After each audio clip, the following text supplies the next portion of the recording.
Good morning and welcome to AM News. My name is Inimwa Ado, and our very first story, beneficiaries of the Livelihood Empowerment Program, LEAP, are asking the government to release the grants immediately. Now, they're paid between 64 and 106 cedis, an amount that's already been criticized as inadequate. The beneficiaries say their woes have deepened as the recent delays in the bi-monthly payments have brought hardships on some of them. Justice Baidu has been out to meet some of them and brings us this report. Jamestown, British Accra, serene and yet one of Accra's most populated suburbs. British Accra is one of the oldest inner cities in Ghana. In places like this, cases of high unemployment, low educational attainment, and issues with housing challenges mean poverty levels are high. And it is in places like this that social interventions like the Livelihood Empowerment Program comes in critical. The Livelihood Empowerment Against Poverty Program is a cash transfer aimed at cushioning people at the very bottom of the income ladder in Ghana, mainly disabled, aged, and sick people. It is in Jamestown that Nicolina Ama lives. She's a single parent with 4 children and is a caregiver for a 90-year-old woman. She is a LEAP beneficiary and gets paid a little over 60 cedis every 2 months. Very, very difficult. Sometimes life is tough for me. There are days I stay indoors and cry. There are too many problems. Living alone is tough. So think about living with all these children. It's tough, very tough. It's tough, very tough. Children.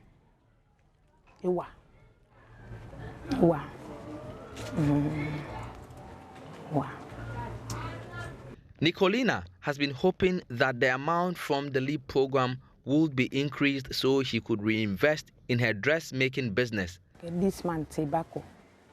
No. I'm waiting for it. This month, the money has delayed. We are waiting for it.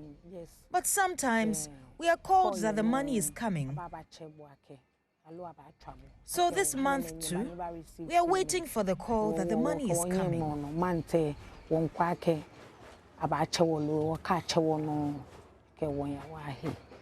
We are expecting it this month.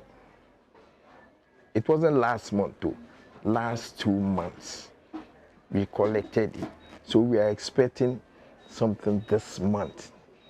It makes it 2 months, 2 months. You see. But one thing I could say is, if the money is trying to keep, normally it doesn't happen.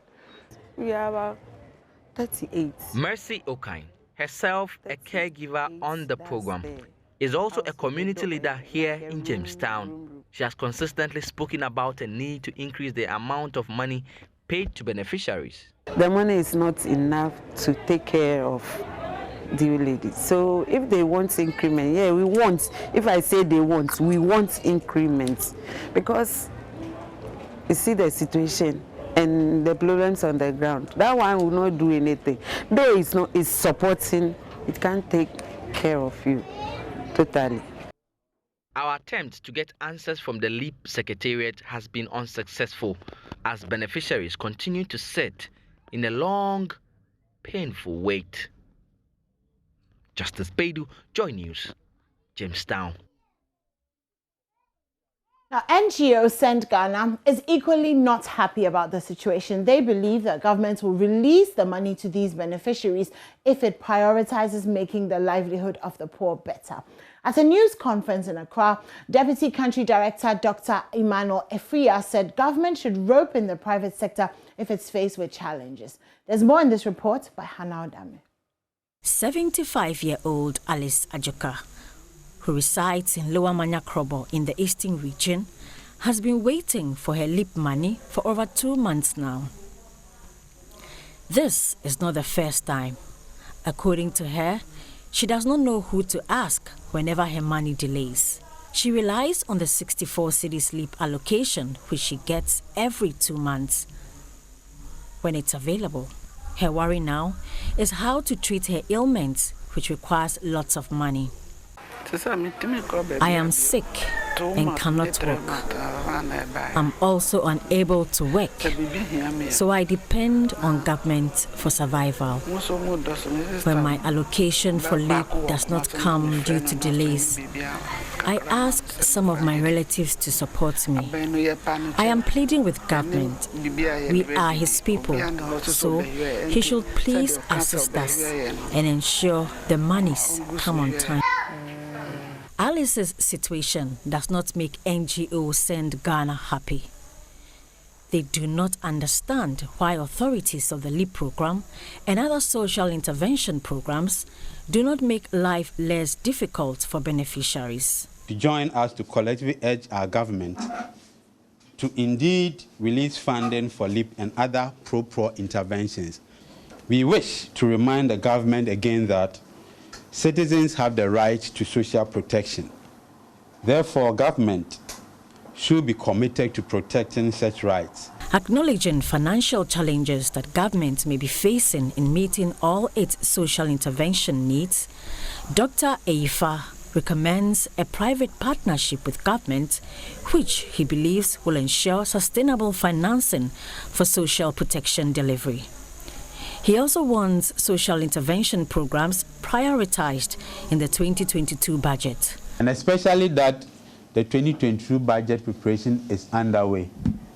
We always will have the opportunity and will be speaking directly to the Ministry of Gender, Children and Social Protection. We'll present certain things to them, of course, so to highlight what we've been talking about, and the same with the Ministry of Finance. For JoyNews, I am Hannah Odame. Now, city authorities have demolished a 20% land size of the Kumasi Central Market as part of the construction of the second phase of the Kejetia redevelopment project. A construction firm working on the project contractor requested the portion for construction of a drainage system. Affected traders initially resisted the evacuation, claiming that the city authorities had not given them space for their relocation.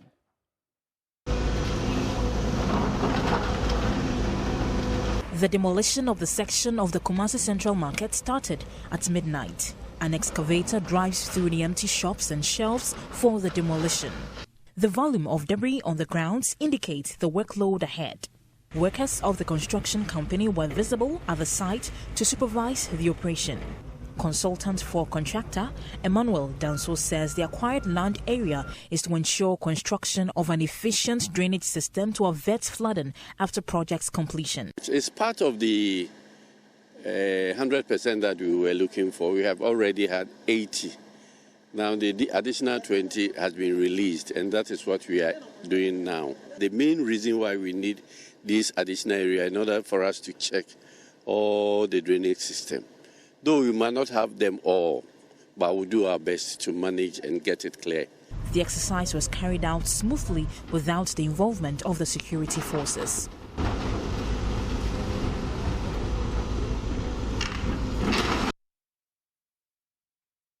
A survey by the Ministry of Sanitation and Water Resources indicates that 51% of households in the Ashanti region do not have toilet facilities. To help improve the situation, the World Bank has provided $50 million to fund the construction of toilet facilities for low-income households. The Greater Kumasi Sanitation and Water Project is to improve sanitation in that region. There's a lot more in this report. 8 metropolitan and municipal assemblies in the Ashanti region will benefit from the Greater Kumasi Sanitation and Water Project. Eligible low-income households will be supported with 70% of the cost of the household toilet to make the capital cost of accessing the toilet facilities affordable. The Minister of Sanitation and Water Resources, Cecilia Abnadapa, addressed a workshop in Kumasi. Of His Excellency Nana Addo Dankwa has secured financing from the World Bank. In fact, the figure for Kumasi is $50 million to replicate the successful Greater Accra Metropolitan Area Sanitation and Water Project in Greater Kumasi, which is the second largest city in Ghana. This project, just like the Greater Kumasi, just like Greater Accra, has had to deal with sanitation challenges. So we are grateful to God and to government for this project that has hit the greater Kumasi area. The 4-year project will kick off on October 15 to be completed by December 31, 2024. Project Coordinator for Greater Kumasi Sanitation and Water Project, Engineer George Siedu, is urging households to visit their respective assemblies to register to benefit from the project. We are all poised to take off, and the household toilet in particular is likely to start by the 15th of October. But as I'm talking to you, everybody hearing my voice can visit their individual municipal assemblies and then write their names and details in the assembly. They shouldn't pay any money yet, but then they will be called to come and pay money on the mobile money platform that will be provided. The platform is not activated yet, but we hope that by the 15th of October, that platform will be activated. But you can still go and then register your interest. The biodigester toilet, according to Mr. Siedu, can last for 5 years. The fecal matter, when treated, can be sold to farmers as manure. It is likely to take 5 years if only 10 people are using it. This one, you only need a wheelbarrow and just scoop off the digester sludge. It is like the form of a manure. Another business is going to come out of it, where more people can get to the ground and move from house to house to help people to dislodge them using wheelbarrows. The project is implemented by the Ministry of Sanitation and Water Resources through its project coordinating unit. For JoyNews, Anita Sewajuges reports. The Central Regional Minister, Justina Marigold Asan, is worried about the traffic congestion at Mankasim and how it's affecting businesses in the region. According to her, the number of hours commuters have to stay in traffic at Mankasim, coupled with the increasing road accidents on the Accra Cape Coast Road, has become a headache for the Regional Security Council. At a stakeholders meeting to find the solutions to the challenges of road accidents, she assured commuters her outfit was working on getting some solutions to the challenges. Richard Kojo-Nyako has more in the following report.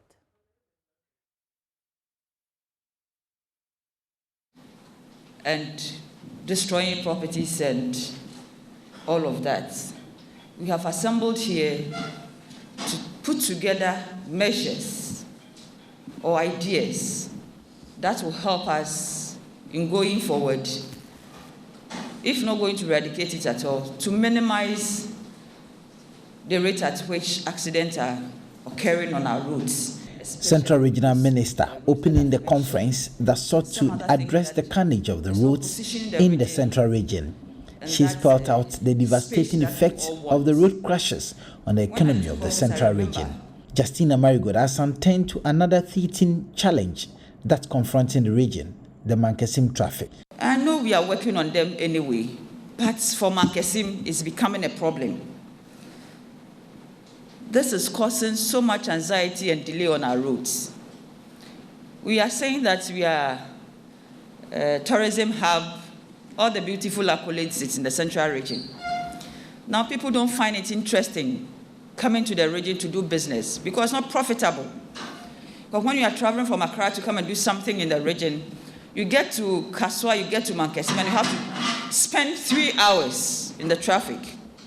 You would as well travel to any part of the country or region which will help you do your business. Because if you are coming to do something within an hour or two and it will have to take you 3 hours in traffic before you get it done, it's not becoming interesting again.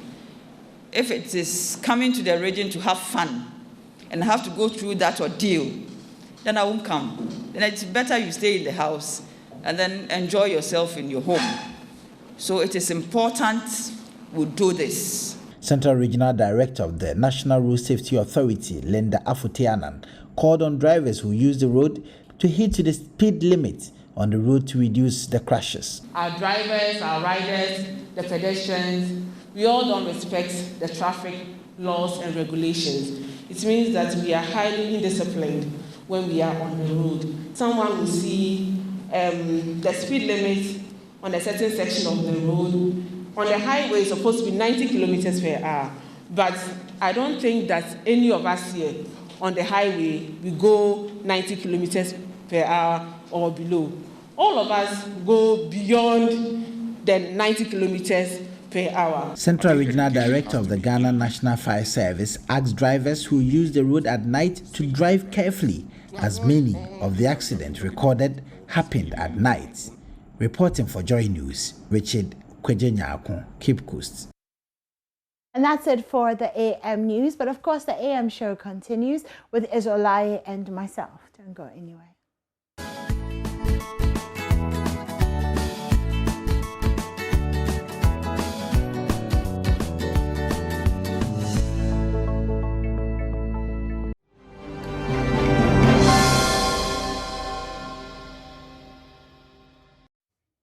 Welcome back. This is the AM show. My name is Animado, and I'm doing this with AM Tarzan. Why are you salivating? Because I was eating chocolate. Why? Why what? Why are you eating chocolate at this time of the morning? I've been awake for a long time. I've been awake for a very long time. You needed like a sugar and rush I needed some sugar, yes. So yeah. And because I'm about to do the daily graphic today, I'm doing the daily graphic today, so I needed an extra boost of energy if I was gonna try and get, you know, this 11 or 15 minutes in or whatever that Israel does. So anyway, fine. I'm doing this with AM Tarzan, aka Israelai. I just needed to repeat that. Where's this one coming from? It comes from you lifting chairs and things in the studio this morning. Like Israel, you guys sometimes, like, we need like a behind the scenes of what goes on the show. Because Israel could like shift, instead of like shifting the chair, you know, like pushing it, he lifted it above his head, you know, to show that yes, I am strong and I am mighty. Lifted it just to move it. So we're calling him AM Tarzan. If you're dragging the seat, you can. It's about to give us a lecture. Mess up the carpet. We don't want to mess up carpets, yes. So we're AM Tarzan with the open shirts. It's not easy for me on this set too. Anyway, you let me go get into the daily graphic this morning. I can promise you it's not going to be 15 minutes. But the headline, are you timing? Yes. Okay. The headline is President. But you have to be as comprehensive as possible. You don't just want to skip the stuff. Would you just like to do it? No. Bring us all the stories that matter. I think Israel should just do the daily graphic.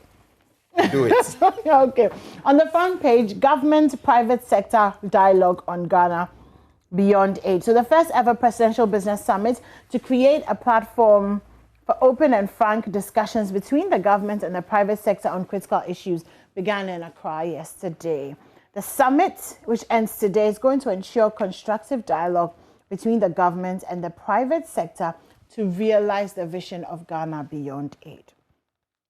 So that's what's happening. There were some ambassadors present. On the front page is a picture of Stephanie Sullivan, the U.S. ambassador to Ghana, and she attended the summit as well. Narcotic drugs not legalized. I'm telling you more about that. And Owusu Bempa saga, the GJA condemns attack on journalists. Okay, so before we get into the stories, let's just do a quick, what's it called? A quick run through of all of the stories inside the paper. So Nigeria faces worst cholera in years. Nigeria has been hit with one of its worst cholera outbreaks in years, with more than 2,300 people dying from suspected cases as Africa's most populous country struggles to deal with multiple disease outbreaks. 2,300 people dying from cholera. That's terrible. Especially when you have a COVID also on there. Exactly. It's really terrible. But, okay, so if you're looking at this, then you can say that, yeah, Ghana has done pretty well. Are we going to do what we did yesterday, compare ourselves to those worse off? No, not that. Because in our case, we have avoided a cholera outbreak this year. And the COVID is also under control. But it's all because they say that we're doing a lot more hand washing. Hand washing, yeah, definitely. And remember that the thing about cholera really is that it's eating poop. So it's really about sanitation and really about washing your hands and, you know, eating hot food or making sure that your food is warm enough and stuff like that. It's unfortunate that we still have stories like this, you know. So yes, I mean, everybody who's watching us, washing of hands, apart from the fact that, yes, it can help the COVID situation, it also helps to avoid these cholera outbreaks. So I'm happy to let you know that, to encourage everybody else to keep washing hands. I see what you're doing. You're talking a lot so that it will seem as if I did the daily graphic review for a very long time, right? Nah, it's not going to happen. Justice Ministry procures 89 vehicles to improve service. A call for the passage of an affirmative action law. And I cannot believe we're still talking about affirmative action and the fact that the law has not been passed. Because President Akufo-Addo promised in his manifesto that he was going to pass it first term. We're in the second term. This has been going on for what, almost 20 years or so, just trying to get this law. Okay, you can talk. I'm not talking. I'm not saying anything.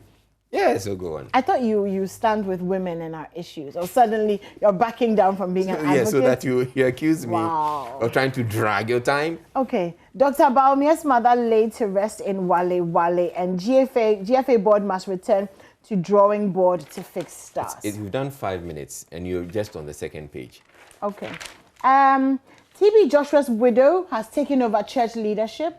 That's an interesting one. So the Synagogue Church of All Nations, founded by TB Joshua, has announced a new era in its leadership as the late prophet's widow takes over. Mrs. Evelyn Joshua said her late husband would remain as a general overseer and founder, and she asked for prayers as she begins a new role. She says that in-person worship would resume as God is. Remember that TB Joshua died in June, and he was buried in Lagos. Though. Yes. Is this the way it works? That a founder dies and then the spouse takes over? I don't think so. I mean, for example, when Joel Osteen, what's the name of his church even? I can't remember. But when Joel Osteen's father died, it was Joel who took over. So not even his first son or his second son. Joel was the quieter, behind-the-scenes son.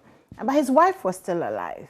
And they have one of the biggest churches in the U.S. now. So it's not really a wife. A problem with that. With what? Because it shouldn't be It shouldn't be an inheritance. It shouldn't be inherited if you're looking at it from the worldly point of view. But most fathers are praying for their children to take up the mantle and the call of God. And so what greater inheritance can you leave than the work of God that you've started and your children will continue? That's how a father would look at it. So most fathers, who have churches are grooming their children to take over the ministry. The point I'm just making is it's not so much about who takes over. Mm-hmm. I think it's about the anointing. Yeah, so they've been praying for the calling from the womb. What is your problem? Is your church?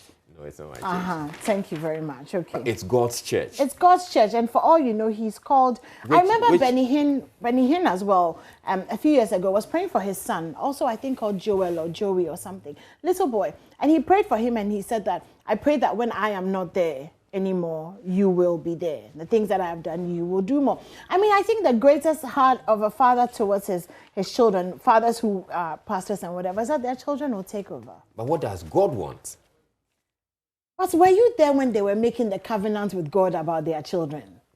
Right. Or this morning you are God. Okay, what does God want? I don't know what God wants. Oh, yeah. Except I don't think that's what God wants. Okay, well, we don't know. So anyway, she has taken over the church. You have problem, you have write letter to the church, okay? Yes, please. World leaders attend UN meeting in person. In praise of those who create, that's Elizabeth Ohine's opinion piece in the Daily Graphic. Study reveals new modules on gender financing. Okay, that's also on page 13 of the Daily Graphic. Okay, narcotic drugs not legalized. Let's spend some time there. The Narcotics Control Commission has warned the public not to see the new Narcotics Control Commission Act 2020 as a free pass for the use of narcotic drugs. Okay, so Mr. Addo, who is the Deputy Director General of NACOC, says that he was speaking at a 2-day seminar, and he is saying that there is an alternative to prison when you offend, which is good. And they're offering a system where you can go to court to defend buying narcotics if you bought it for the use of seeking treatment and rehabilitation or something like that. It's a little bit confusing. But the most important thing, though, is that it's not legal. it has not become legal. He says, let me reiterate that this provision in no terms implies the legalization or the decriminalization of drug use in Ghana. The use of narcotics remains an offense under the Act. So, okay, so it's what it's seeking to do actually is to reduce the punishment of people who are caught with narcotics so that you can go into rehabilitation as opposed to just being thrown into prison for many, many years. Owusu Bempah saga. GJA condemns attack on journalists. Would you like to say something? No. Okay. Review the 1992 Constitution, CPP, LPG. Do not delay MMDCE's confirmation. Okay, some more stories. Let's go to the middle page. Justice Ministry provides 89 vehicles to improve service. Oh, that's interesting. The Ministry of Justice has started the procurement of 89 vehicles for distribution to regional offices, agencies, and departments under the ministry. This forms part of efforts to equip the ministry to help them perform their mandate effectively. Okay, so these cars will be delivered within the next 12 weeks. That's interesting. Mr. Godfrey, your board is the one who said on Monday that the vehicles would be delivered within the next 12 weeks. I know what you're thinking. I'm thinking the same thing, but we will not say anything. Yes, 11-member committee appointed to reform GBC, help grow internal travel culture. Dr. Awal urges GTA board. I love, stories like this, help grow internal travel culture. How can we help grow internal travel culture when sometimes it's more expensive to stay at a hotel in Ghana than it is to stay at a hotel in Dubai? Yeah. How? Or Las Vegas. Or Las Vegas. Yes. So I was looking at hotel prices a couple of weeks ago. This really nice hotel that I really liked. It's in Accra, $280 a night. $280 a night. And it's not 5-star. It's not 5-star. Yeah. It's not 5-star. So what? 3 nights is almost $1,000. Now, I remember when I was transiting through Dubai, the hotel that I stayed at, which was very nice, very, very nice, was $100 a night. Yeah. And guess what? When I go downstairs, there's like a mall, a complete mall, which is where I did all my shopping. And when you go underground, there's the pool, the sauna, $100 all a night. that for $100 a night. All that for $100 a night. So Dr. Awal, we absolutely love what you're saying. What are you getting in Akosombo? You're getting, you're probably going to get a nice room, an air conditioner, a few mosquitoes here and there, maybe a pool, not likely a sauna or a steam room, not likely a shopping mall. You're going to have to pay extra for everything, the boat rides, and sometimes terrible customer service. And sometimes terrible customer service and all of that. So yes, let's grow internal travel culture, but let's make it realistic because it's actually cheaper right now to travel outside of Ghana on holiday sometimes than it is if you want a really, really nice place. But there are some really, really nice places that are also not expensive anyway. But you're going to tell me about that? Just saying no. After you try to abandon me and go to Greece. On page 29 of the Daily Graphic, 6 million Ghana cedis expended on alternative livelihood support for You won't let this Greece thing go? No, never. Because I didn't go. Never. And I thank your ancestors for that, who stood in the way of your going. May they be ever alert. Okay, Societe Generale committed to MSME sector growth. That's according to the MD. Accra Brewery staff charged to be the ambassadors of... I love this. The people who make beer are being charged to be the ambassadors of smart drinking. Isn't that amazing? So we want all staff to lead by example, not just internally, but outside as well. We want all employees to create awareness of smart drinking in our social and family circles all around us. I think they should partner the Drunkards Association because they also say they are promoting or encouraging responsible drinking. That's interesting. Yes. So Accra Brewery, in partnership with the Drunkards Association of Ghana, encourage you not to drink too much. Yes. Fantastic. Oh, don't we love Drink Ghana? responsibly. Drink responsibly. Yeah. Children Believe refurbishes school. Children Believe, okay, it's like an NGO. Refurbishes school blocks in Sabuba district. Railway board has been inaugurated. That's interesting. GFA must return to drawing board to fix stars. That's Yadum Boachiamponsa. Of course, I mean, they must. There's so many issues with our football team and the whole process. But Dr. Nyaho Tamaklo has been speaking. He says 72 hours short to search for a good coach. Unless, of course, they had people in mind already. But even then, I mean, 72 hours. But we need, so like he's saying, we need like a stopgap trainer, somebody to come in and, you know, kind of take up all of that and then give people time to find a good coach and stuff. I miss Autofista. I miss Autofista. Fire destroys Odar Market. And, swine fever outbreak in Bono region. 200 pigs in 7 farms killed. Gosh, we were dealing with bird flu, right? And then now we have swine fever outbreak in Bono region. 200. It's almost like God is just telling us to be vegetarian. I don't know about that. And that's the Daily Graphic. I've thoroughly enjoyed it. It's 6:45. I believe I used 10 minutes to do it, and I'm very proud of myself. Use what, 10 minutes? How many minutes did I use? 15 minutes. Okay, well, Jesus said, greater works will you do. The Lord does not expect us to do less than those that went ahead of us. So I believe I'm well within, you know, anyways. Over to you, Israel. Okay, and I don't think you exhausted all the stories anyway, like I will do. Oh, now he's criticizing me as well. Wow. Tomorrow I'll use 20 minutes then. Okay, let's get on with the Ghanaian Times. Yeah, some interesting stories. President launches $6 billion aluminium projects to enable exploitation of the country's bauxite. And this issue of the aluminium sector, it's something we've been talking about for a long time. I don't know why it's taking us so long to just let it happen. But the president, Nana Addo Dankwa Akufo-Addo, yesterday launched the Integrated Aluminium Industry Projects in Accra for the development and utilization of the country's large bauxite deposit. Made up of 4 different phases, the projects form part of a strategic plan to develop the country's aluminium industry. The first phase of the project, also known as Project 1, involves the expansion of the existing mine at Awaso in the Western North region and the establishment of a refinery, while Projects 2 and 3 sees to the establishment of a new mine and refinery at Yenehin, Impasaso, and Chebi, respectively. All right, so all of that. They say that the projects would have an impact on the economy and create jobs and wealth for stakeholders in the industry, no doubt about that. So we just hope that it happens as quickly as possible so that we can get those jobs. Position tourism to become lead contributor to economy. That's Dr. Wall. It's the issue we're talking about, very much related. Police apologized for assault on journalists at Accra court. And this is refreshing, actually, that the police... So here's the case. It's not that the police did anything to the journalists. Mm-hmm. There were some people who were followers or the congregants from, believed to be congregants from Reverend Owusu Bempe's church, and they manhandled or engaged in some squabbles with journalists who were there, harassing of the journalists.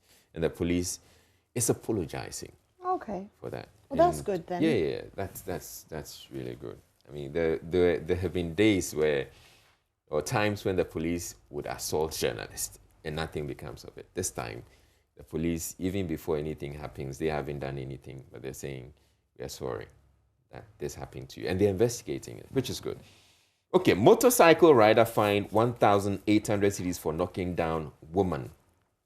The Denton Circuit Court has imposed a fine of 1,800 cedis on a 20-year-old motorcycle rider who knocked down a woman with his uninsured vehicle. Sedom Koto, in default, will serve 6 months imprisonment. I think we need to have more examples because these motorcycle riders, they cause too much trouble. And look, in recent times, I had to encounter the Mahama Kambu, those small ones. Yeah, they carry passengers. It's called Mahama Kambu? Yeah. Are you making that up? No, for real, yeah. For real, where? Okay, so no. They're for real. Apparently, it's called Mahama Kandu. Or Kambu, I don't know. But it looks like a Kambu. Okay, so I encountered some of them around the Dom market. It was like, you feel it's total chaos. I wish you would just get rid of them. Sorry. In Y and the rest, you know, yeah, you can tolerate them. But here in Accra, the Mahama, what are they called again? Kambu. Yeah, okay. Mahama Kambu. Wow. You want to call it Mahama Kandu? That's okay. What it's called, apparently. Mahama Kandu. And who said? You? Well, because it makes more sense, because Mahama was the one who was saying that let's legalize them. You know, Mahama can do, like he can do it. But Mahama Kambu... I'm insisting that it looks like a Kambu. That's why they call it. So what does the Kambu have to do with Mahama? The vehicles are like Kambus, and it was introduced during Mahama's time. Wow. Okay. All right. Oh, I mean, we can research. Okay, yeah, we will. I can fact check. Okay, fact check. You're great at it, obviously. So yeah. All right. Check. So the other stories we have. No, but I'm just saying that we should have more of such examples. Okay? Car dealer defrauds businessman of 480,000 cedis. So a 48-year-old car dealer who defrauded a businessman at Bontieso in the Amanse West District of the Ashanti region has been remanded into prison custody by the Nkawie Circuit Court. Essentially, this man was supposed to get someone an excavator. Yeah. So that's why it's that much. And driver jailed 12 months for fondling breast of a girl. 10. Oh. So a 41-year-old school bus driver who fondled the breast of a 10-year-old girl on board a bus at Adentang has been sentenced to 12 months imprisonment in hard labor by Adentang Circuit Court. Yeah, I know, right? Okay. So take public procurement law seriously. PAC chairman. Rwandan businessman gunned down in Mozambique. Nigerian prisoners flee after raid by gunmen. WHO-backed vaccine hub for Africa to copy Moderna. Taliban kills civilians in resistance stronghold.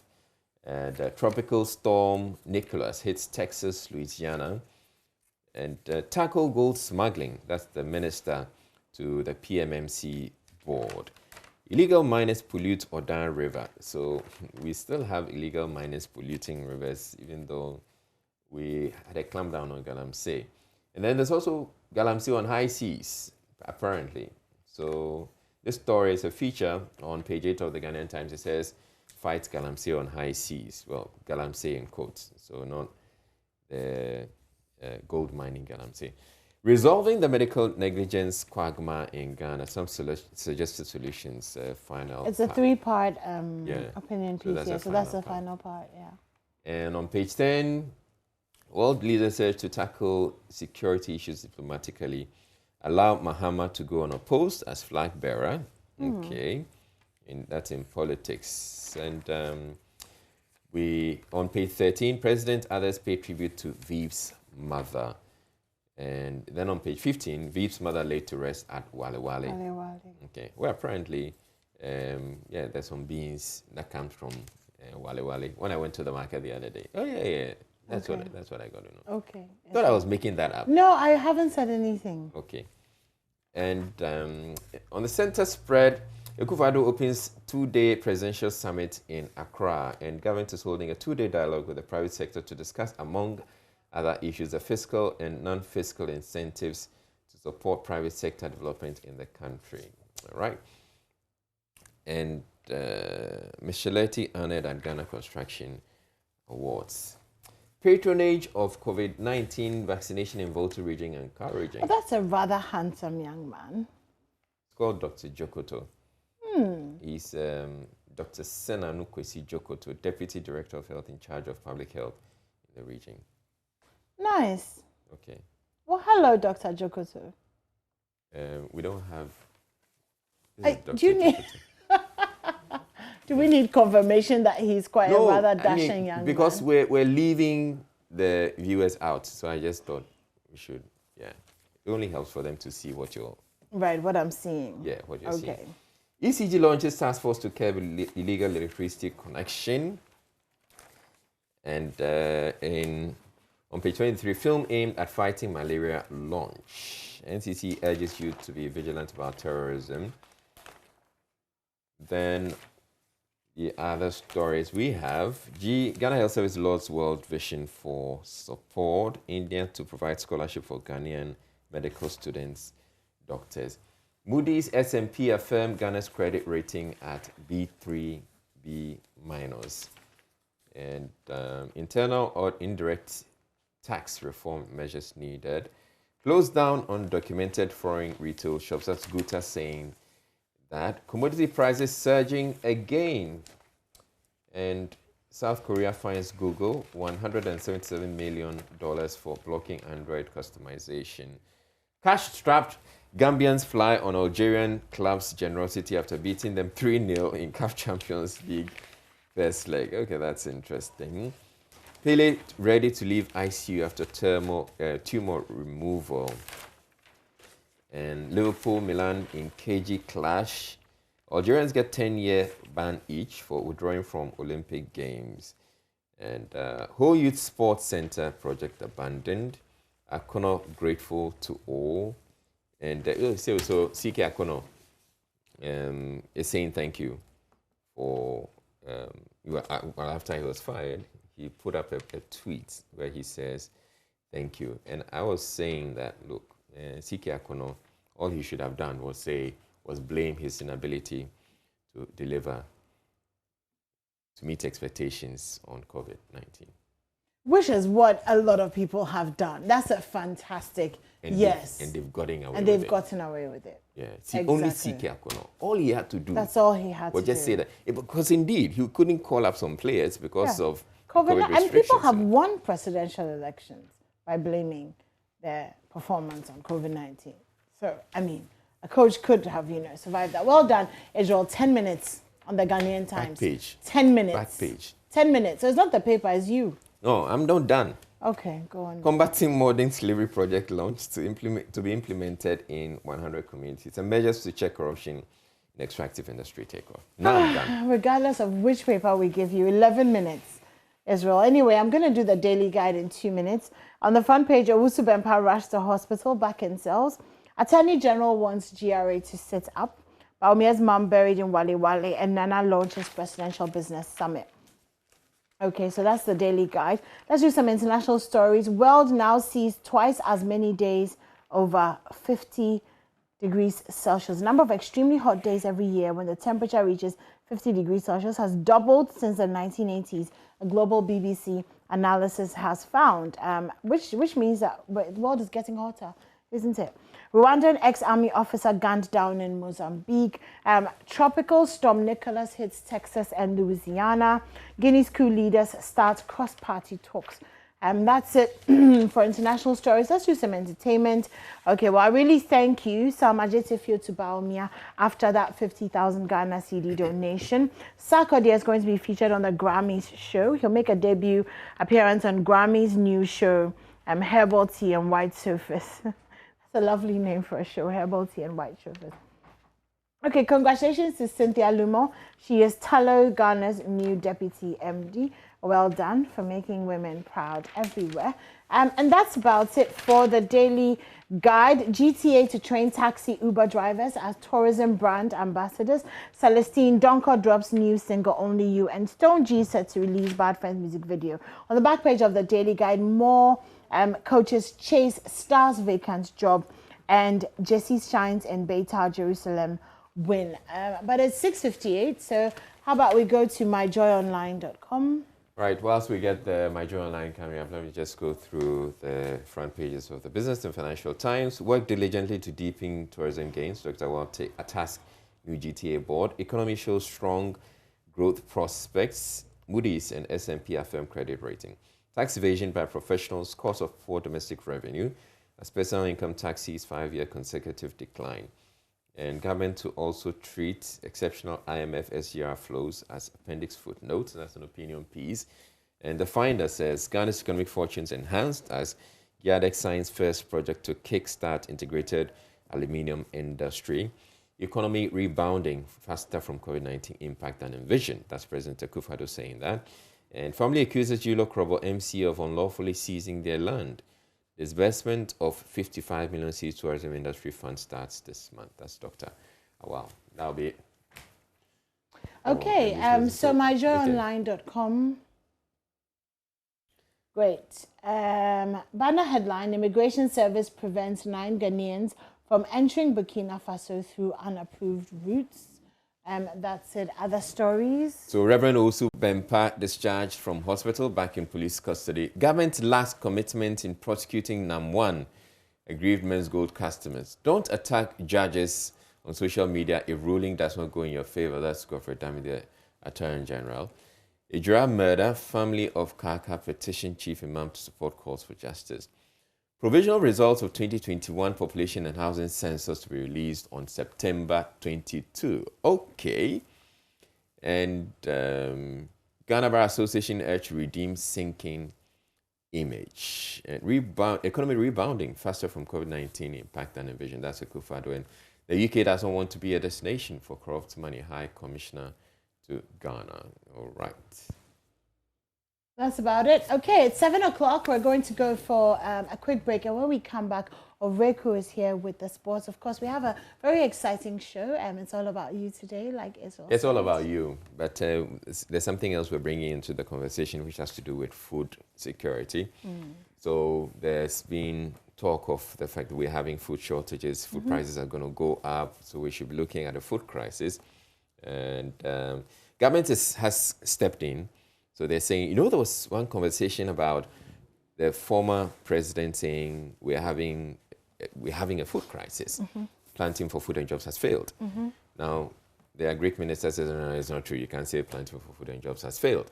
Now, the Deputy Agric Minister says, we envisage a crisis, a food crisis. So to avoid that or to avert it, we're deciding that we're banning the exports of our staples. Even though I think that is too late now because the exports have already gone. But yes, they said we're banning so that the buffer stock company can buy as much staple as possible so that we can avert a food crisis. So I want us to have a conversation with the farmers. Okay. Get to actually understand what they see. If really we're looking at a crisis or there's somewhere around this situation. They did say it. I mean, the CEO of the agricultural chamber, I spoke to them the day that you went to the market, and he said that definitely there will be some food shortage issues, definitely, because according to the Peasant Farmers Association, the yield was low this year because of a lot of different factors. They're expecting a low yield next year as well. Burkina Faso is not sending us sorghum and tomatoes. They're not allowing us to buy all those things. So we're going to have to heavily rely on what we're producing, and with a low yield there's definitely going to be issues. So all of them actually said that Christmas may not be Christmas like we know it, because the stuff will get expensive because obviously demand is much higher than supply. So we're definitely on track. So there's some that are looking at the gloomy side. There are others too who are looking at the bright, as in like we'll all have to go on a diet. And no. So talking to one farmer says, yes, we see it looking this bad. Another farmer also says, well, I'm looking forward to harvesting 600 acres of maize, which is something he had not done previously. So, yeah, let's have that conversation and see. But let's also hope that things don't get as bad as we fear it could get. All right. So we'll be having that conversation later, and then we'll have conversations about Habitat Fair.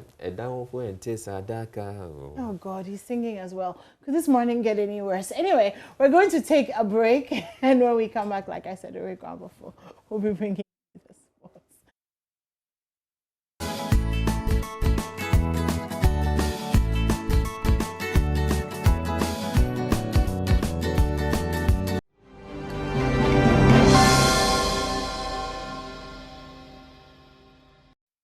Hello, good morning and welcome to the AM Sports with me, Oreku Wampofo. We do continue with the aftermath of Sika Akono's sack, and there's been more voices as former striker of the Black Stars, Prince Tego, has urged the Ghana Football Association to appoint a Serbian coach to replace Sika Akono, who was sacked as Black Stars coach on Monday. Tego, who played under Radomir Djukovic in 2006 and Milovan Rajevac in 2010, has vouched for the competence of Serbian coaches. It's on course because, Ghanaians always want Ghana to qualify for the World Cup because of the excitement and the way we perform in the World Cup, the previous World Cup, it's like it has become a tournament that everybody wants Ghana to go to the World Cup. So when you win your first game and you lose the second game, it becomes difficult, to qualify. And I believe that what we Ghanaians need to think of, we have certain coaches that we brought them to Ghana that have made us qualify to the World Cup. When it comes to discipline, when it comes to call-up, they don't tolerate any, indiscipline in the camp and all those things. They are mostly Serbian coaches. So I prefer, if we are going to look for a coach, we need somebody who can be outspoken, who can stick to his words, who can, take a decision that no any GF member can interfere. These are the kind of coaches we need in Ghana. And like I said before, when it comes to, the tactical play of the body, we are very familiar with 4-4-2. And 4-4-2 makes always Ghana score more than 2-3 goals. But when you are playing a one-top, it becomes It's become very difficult. So I think we having a Serbia coach, I've worked with them for some time, and they came to the national team. I was able to work with one person, and I know how strict and disciplined they are. I don't want to talk about the foreign coaches because I don't know much about them, and I've not worked with them. With the Ghana Football Association set to announce the new Black Stars coach in the next 35 hours, the new gaffer would have his work cut out. Joy Sports believes the next coach would have to deal with some issues as a matter of urgency. The curtain has come down on an era. Sika Connor's 19-month stint with the Black Stars can be described as a failed experiment. And we're all to blame. The Ghana Football Association, the government, the media, and the fans. We cannot, however, dwell too much on the past, except for the lessons to draw to ensure the mistakes of the last 20 months are not repeated. The first step is the appointment of a new coach. Whoever is appointed will undoubtedly have his hands full, as he must manage a transition aimed at building a team around a crop of young players and a few established names. In this regard, Joy Sports believes the new man must deal with the following pressing challenges to help us forge ahead in the hopes of reclaiming the glories of yesteryear. The first is team building. Young players must be integrated strategically as the older players are phased out. Tactical approach. A distinct style of play should be deployed and must be evident to Ghanaians. Talent identification. A thorough plan stipulating how young talents should be scouted and developed has to be put in place as a matter of urgency. Trust. There must be trust between the coaches, the players, and fans about the football project being implemented. To achieve that, the Ghana Football Association must set realistic targets for the new man, and same must be communicated to the fans. Technical direction. A holistic plan on how to move Ghana football forward, from coach to the youth setup through to senior football. To achieve these 5 T's, key stakeholders, as the government and the Football Association, must limit their involvement in technical decisions, which must be the reserve of the coach and the technical team. We at Joy Sports believe the future of the Black Stars is as bright as ever. The future of the Black Stars indeed is as bright as ever. Meanwhile, Ghanaian football fans have urged the Ghana Football Association to appoint a competent coach to replace Sika Kono. For us as people that pay tax to the government, it would be good for us going into this AFCON tournament and also in qualification to the World Cup. And then if it's good for us, that means that we are finding a good replacement that is very good than CK Akono. Initially, for me personally, I didn't believe the fact that if you are looking for a local coach in our country, you would have to come in CK Akono with what he left behind at Kumasi Asante Kotoko. So when he was appointed as a coach for the Black Stars, I thought, well, that we could have done better better than CK Akono. Looking at the goal that we've set for ourselves as a country going into the World Cup and making sure that within the next AFCON we are supposed to win it after so many years. So if CK, has been given his marching orders, it's a good call. But what will be a disadvantage to us as a country is the fact that we have limited time, about 6 months, to also prepare for the next AFCON, which is in February. That means that the coach that is coming in would have to be experienced. That means that the coach that is coming in would have to know the terrain and how he can also help us in going into the World Cup where we're able to qualify. I mean, from 2008 to around 2014, before Kwesi Appiah came, the foreigners carried us and we played very well, played in the semi-final of the AFCON for most of the year. So I think that is the way we should go and appoint a foreign coach, because that's the way we've proven that we can play well. What I knew was that football was supposed to be for football people, as some people said. So I'm really surprised as to how there is a lot of government interference, because I knew that anytime government interfered in football activities, the countries were banned. So I'm surprised you are joking with something like this, because there could be an impending FIFA ban if there is that much of interference by politics. Well, from throwing the focus on, the Black Stars and the senior men's national team, let's now pay attention to the senior women's national team. And ahead of the Black Queens preparations for the Aisha Buhari Cup, coach of the team, Mercy Tego, says that they are delighted to be part of such a wonderful tournament.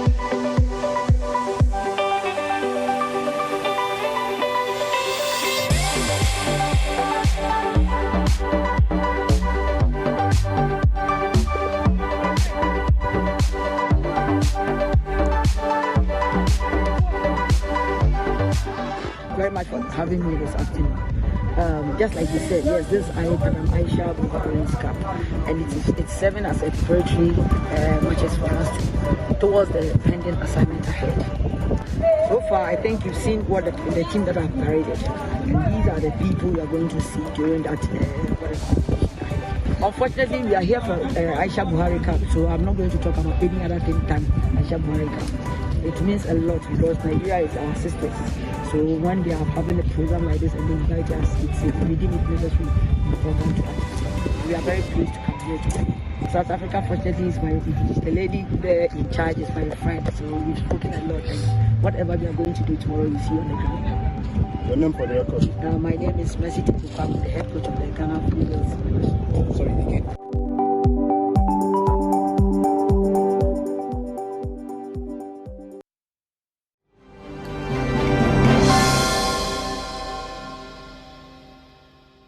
But we're moving on to the next conversation. It's from 8 a.m. Which 8 a.m. to 8 p.m. Yes. Saturday, Sunday. So we're moving on to the next conversation, which has to do with food security. Okay. We've been having this conversation for a while now, and I think that we should continue to have the conversation and get to grips with the challenge and resolve it. So there's been some back and forth. There were those who said, look, they're warning that we're likely to have a food crisis.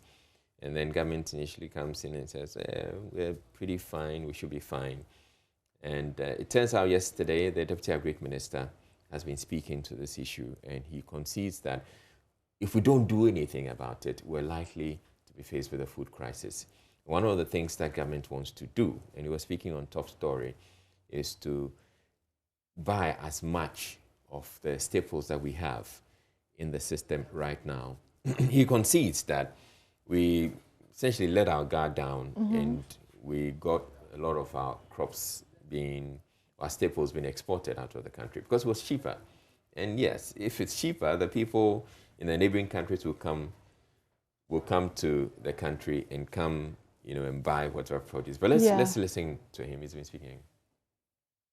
And finally, for us, the government, the Minister of Agriculture has taken delivery of, I wouldn't say delivery, we've been giving about 81 81 to 85. I'm not getting the figure very right, but I know about 81 of the warehouses are ready. Okay. At the moment, we are expecting the harvest from our crops this year. Around this time, some farmers are beginning to harvest, and that especially in the middle belt where we have two seasons. Around this time, farmers are harvesting. They are at the same time planting for the minor season, and the minor season, the rains have been good. So we know that the minor season is we are going to get better harvest in the minor season even than the main season. And the assurance from government to all of us is that we can avert a food shortage in this country. We are surely going to avert this food shortage because the buffer stock is now getting ready, well positioned to be able to mop up every food that we produce in this country. Food security is national security. So it is everybody's responsibility to ensure that we have food in the system, the availability of it, and then the pricing too should be affordable. That is all what everybody is striving for. The situation has arisen as a result of several factors.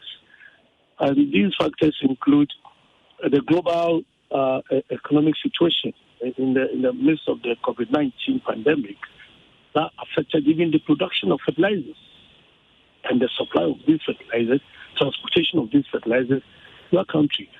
And then secondly, the government also, because of revenue shortfalls, had challenges with payment to fertilizer suppliers.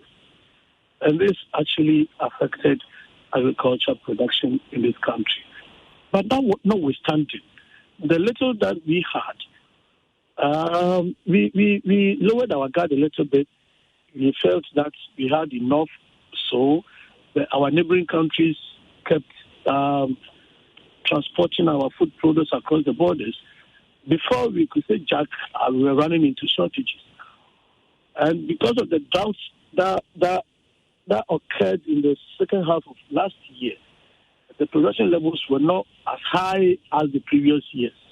So as we did not protect the little that we had, and we, on our blind side, we allowed these things to go until we got to know that, no, this thing must stop, that the minister put a stop to all these things. We were doing very well until that time. But we've learned a lot of lessons from it. And just as the earlier speakers were talking about, we are no longer going to lower our gas this time. The harvest that we are going to have this year, both the minor season and then the major season in the southern sector. You know, the northern sector, they have only one planting season. The planting season has been good in the northern sector because the rains have been good. Just that inputs did not go as we all expected because of the factors that I've listed above earlier. So, whatever we are going to get, we will guard them jealous. So what we are doing in the interim is to ensure that our produce are not being exported to neighboring countries. That has started, that is you say? One. Okay. And then... Right, so listening to the Deputy Agric Minister just reminds me when he said that we dropped our guard, we let our guard down because we had a lot of produce and we got all that being, well, we had to allow it to be exported. And now we're looking at, no, we're not going to allow exports anymore. It just takes me back anymore to the days of, the biblical days when we had Joseph, who cracked, he had a dream about the fact that it was going to be farming and all that. 7 years of farming and 7 years. So you buy plenty, you store, and then, so it's something that was cracked a long time ago. A long time ago, yeah. Many years ago. It's not rocket science. When you have a lot, keep some for a rainy day. So yes, you'd say that, yes, we tried to keep some by having the buffer stock company and all that. But apparently we didn't keep enough. Essentially, that's what the story is about. Yeah. So yes, we're having this conversation. I feel that we should be having this conversation. We've spoken to the Peasant Farmers Association and several other groups in the agri sector, in the food chain. But I think it's also good to speak with a farmer, someone who understands all that's going on and he can practicalize it. Because a lot of times we're speaking to the politicians, they tend to say some things. We're speaking to the representatives, they tend to say other things. But let's just have a conversation with a farmer and get to appreciate what their situation is like and some of the challenges they're having to go through. Joining us now is Nasir Mohammed Binsai. He's CEO of Hamdallah Farms. Good morning to you, Nasir, and thanks for making yourself available at such short notice. How are you? Good morning, Israel. Very well, thank you. Okay. Where are you at the moment? In your farm? No, I'm currently in Wa, the regional capital. My farm is situated in a village called Jairi. That's in the Wa East district of the region. Okay, so we've heard lots of stories about food crisis and food shortages, prices going up. I'd want you to tell us what you do, the crops that you're actually producing or cultivating, and before we actually get into the conversation about food security, insecurity, and shortages and all of that. Yes, so we currently cultivate maize, the popular staple. We also cultivate some beans as well. So in terms of crops, those are the two we cultivate at the moment. We also do other things like animal husbandry, and then we also do poultry as well. I know you're also into, you cultivate oranges and other fruits? Yes. So our farm it's got a land area of 500 acres. 500 acres? Yes. That's a lot. We do have 350 acres of mangoes. Then we have about 60 acres of oranges. And the rest of it we used for the cultivation of other crops like maize, beans, and the ones I just mentioned.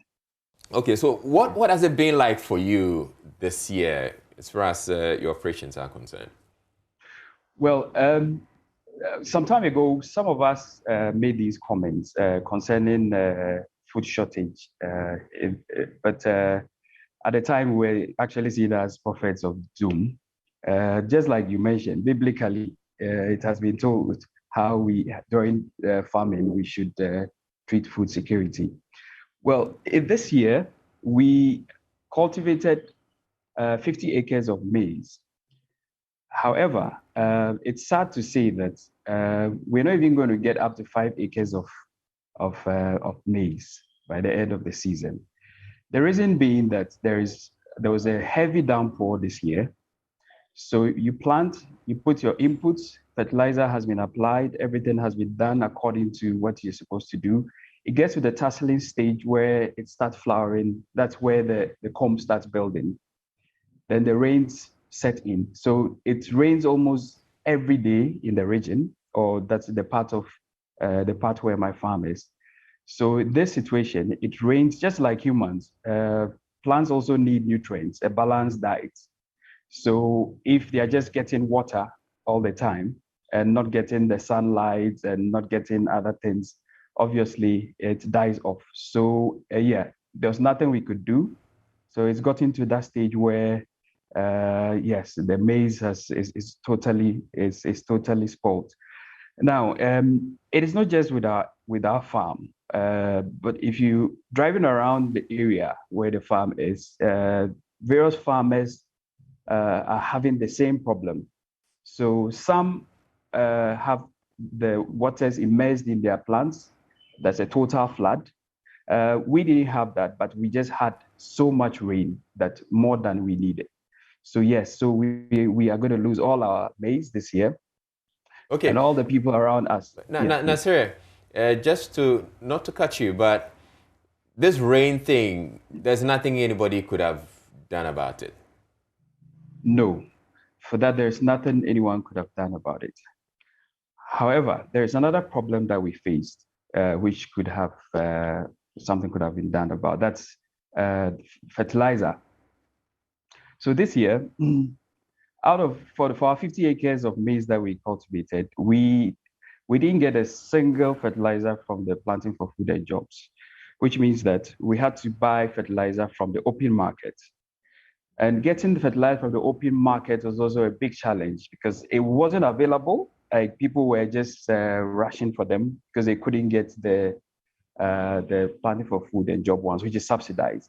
So you only have to you can only get fertilizer based on your connection with the chemical suppliers.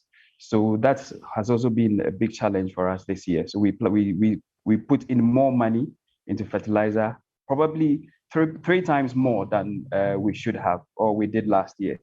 So that's yeah. So yeah, but so in that case, Nasir, so in your case, you put in more money, probably 3 times more. And yet for the maize that you had to cultivate, you're saying that of the 50 acres, you've lost virtually everything. Yes. Yes, exactly what I'm saying. So the fertilizer that had to come by, you got some, and then essentially you've lost all that you invested in it. Yes, we have. We've lost everything that we invested in. That's into the maize. Anything that we invested in the maize, we're going to lose everything. What's the situation with the other farmers in the area? In your case, you can afford to go and buy the fertilizer yourself. But how about the other farmers who can't have access to the fertilizer because the Planting for Food and Jobs is not, or government is not supplying the subsidized fertilizer? Okay, first of all, let me say this. Last year, we cultivated 100 acres of maize.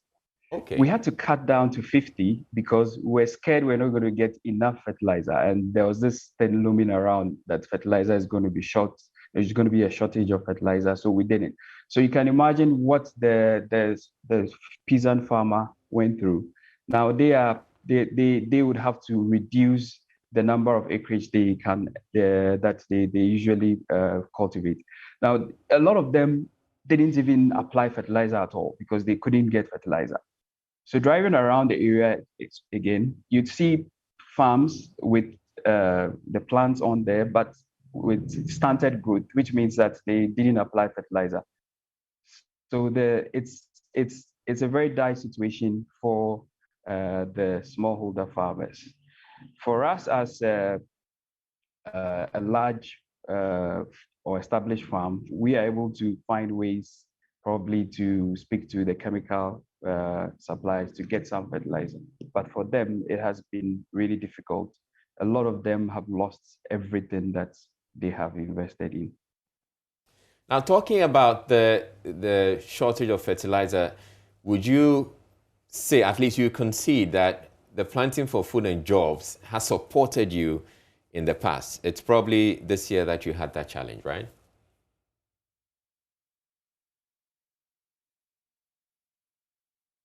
All right, we seem to have an issue with Nasir's connection, but we'll try and reestablish that connection with him.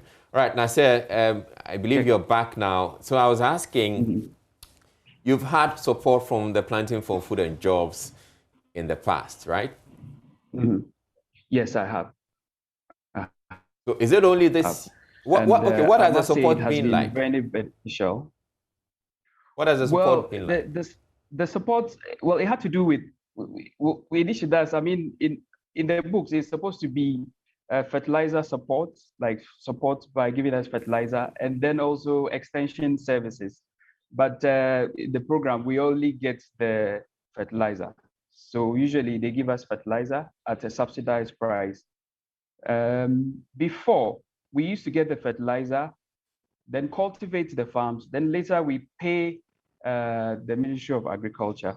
But now it has changed. The chemical sellers are the ones who deal in them. So all the fertilizers are sent to various licensed chemical shops who then distribute it to the farmers.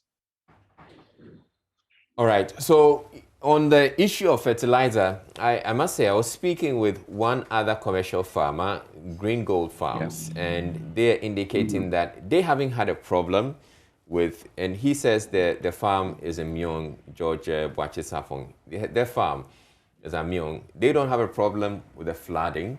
And he says they are looking at doing 600 acres of sorghum, of maize and sorghum. And I was asking, how did they go around the fertilizer challenge? And he says they had to plan ahead. So they foresaw a challenge, and so they were in a position to buy the fertilizer ahead of time. They had arranged with some of the fertilizer manufacturers, and then that's how they resolved their problem. Maybe going forward, it's something you may also want to look at. But yes, let's come back to this situation where you're faced with your 50 acres of maize that you cultivated. You're saying that you've essentially lost everything. Is it like everything gone, or you can salvage a few acres? Well, if you're a farmer, you'll understand me. If you cultivate, for example, our mangoes are 350 acres. If we're getting, if there is a disease and then we're only harvesting 10 acres, to the farmer, that's just a loss. So that's the sort of thing that I'm talking about. You find some areas that are highlands on the farm, and you find a few patches of the maize doing well there. But for a commercial farmer, that's just a big loss for you, because we're spending much more on buying seeds, on fertilizer, on labor, and all that, and you're only cultivating just a little. You're only harvesting only a little bit. But I think there's something I want to say about the climate. Yeah, climate change is real, and we all know that we can't, as of now, we can't do anything about the rains coming. However, if we are to invest in precision farming, I think the government is something the government has to look at. We should look at precision farming, where we are able to know exactly what the trends are now with in terms of weather, so that farmers would know exactly when to plant. We don't have that in the country. I would just ask the government to probably invest in equipment that helps with precision farming, and then also train extension officers on precision farming, so that they can train farmers on what to expect and the time to plant, because times have changed. And if we're going by the old methods of doing things, then we are not going to get anywhere. So I think we should invest in precision farming. And also, we should also invest in irrigation, because we spend, for example, for this part of the country, we spend much more time not planting than the times that we plant. For example, now, after October, it's going to be the lean season. So no one can plant maize in our region all the way till the following year. So if investment is made into irrigation, where we are able to irrigate and plant, it will solve this problem of food insecurity that is looming. Because we only rely on rain-fed agric, which doesn't help us. And I think since childhood we've heard this over and over again: rain-fed agric is not the way forward. It's not the way forward. But till date, we are still doing it. So I think the government should have a second look, investing in irrigation in various farms around the country. All right. So you brought up some interesting points. I like to stick to those 2 points. One of them has to do with precision farming, which you're saying that you should get to know, or government should inform or let the farmers know the exact time you can expect the rain, so you can plant around those periods. But I've spoken with the Ghana Meteorological Agency, and they say that at the beginning of every year, they make available that information and let the farmers know when exactly the rains will come. Are you not aware of this information or this data? Well, I'm aware of it, but as I said, how is the accuracy that okay? So you got the information from Ghana Meteo, but it wasn't accurate enough. No, because last year we planted at a certain time, which was okay for us. Now we got from the Ministry of Agric, they told us that this is what the meteorological agency is saying, that don't plant at this time. So this is the best time to plant. And that is exactly what we did. We planted at the time that we were advised to, but it didn't go well for us. So I think that there's still an issue with the accuracy of data that we get. Okay. So yes, that's something that can be looked at or should be looked at. The other issue you raise has to do with irrigation. And I'm wondering, are you not close to any of the dams that are supposed to be built, One Village, One Dams? No, we are not. Okay, so you're not close. You're not close, but you know of. We have invested in boreholes on our farm.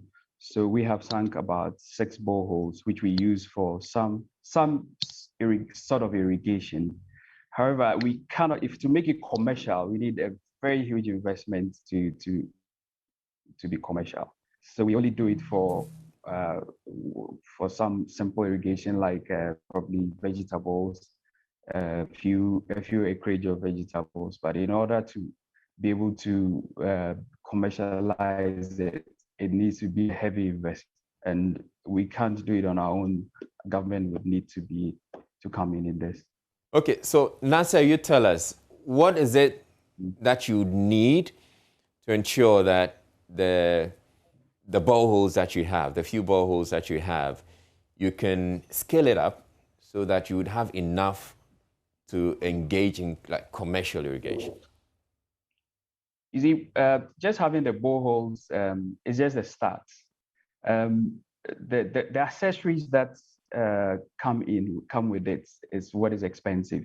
So you need like all the pipes, all the drips, the sprinklers. It's quite a heavy investment. So you need to, for example, if you want to do 10 acres of maize, it means that for the whole space of the 10 acres, you need to have lines all through. You need to have sprinklers all through. You need to have the pumps that would pump the water. You need to have like tanks that will store the water. So that's what is required to. And for every plant, it's a different sort of irrigation facility. Technology. Okay. So technology, yes. So for maize is different. For things like vegetables, different. For vegetables, you probably need just drip irrigations, which just drips into just little drops. But for maize, you probably would need the sprinklers that would sprinkle all around the farm. And for in some jurisdiction, they have very, very, very, very nice technologies that are used. They use technology that would precision irrigation systems that gives the plant the exact nutrients that it needs, so the exact water that it needs, the exact sunlight that it needs. It's able to make sure that the plant gets enough. But we just depend on this, on nature. All right. Now, Nasir, you've lost 50 acres as far as the maize that you cultivated is concerned. Is there anything that can happen that can turn around your fortunes, or your years completely lost as a result of that? Well, with the maize, no, we have lost it. But however, because of the commercial nature of our farm, we wouldn't be hit as hard as someone who is just a small farmer, because we do other things. And so we don't just depend on maize. Maize is just seasonal for us. And because we do poultry, we just cultivate the maize just to feed our poultry farm. But for the maize, there's nothing that we can do. It's all gone. If we had planted earlier in the year and this had happened, then we probably could have just taken, like, re-plowed the land and replanted, because the rains were still coming. But it's too late now for us, unfortunately. All right. Thank you very much, Nasir, for making time to speak with us. And I'm sure the authorities are listening, and whoever can help or whatever help they can give you, they should. But I mean, I like the bit about precision farming that you're talking about, that you get to know exactly when the rains are going to come, and let's just make it as accurate as possible so that you don't end up in a situation like this where you've lost 50 acres of of the maize that you cultivated. So hopefully things are going to get better, and we're going to have more dams around you so that we can get your farm irrigated. But thank you very much. Nasser, welcome, anytime. Yes, Nasser Mohammed Bin Sai is CEO of Hamdallah Farms, and he was speaking to us about his situation as far as the food security situation is concerned. Now, I mentioned one other farmer, George Vachesapung of Green Gold Farms, and he had indicated, we're supposed to have had a conversation with him. He couldn't make it because he has set up Zoom meetings where he's going to seek funds. So he said he had a fundraiser and he necessarily had to take part. But he had told me that they had cultivated 600 acres of maize and sorghum, and they are looking at harvesting by December. And he talks about they not being affected by the floods and the heavy rains as happened in the case of Nasser. So we're hopeful, or I am hopeful, that even though some, like Nasser, have lost heavily, there are also George Vachesapung, who is looking ahead or looking forward to some impressive or massive harvest this December. So that way the situation doesn't get so terrible that we're having to have a food shortage. But yes, this is what we're faced with. And that'll be for the conversation on the AM show as far as food security is concerned, but we have more coming up.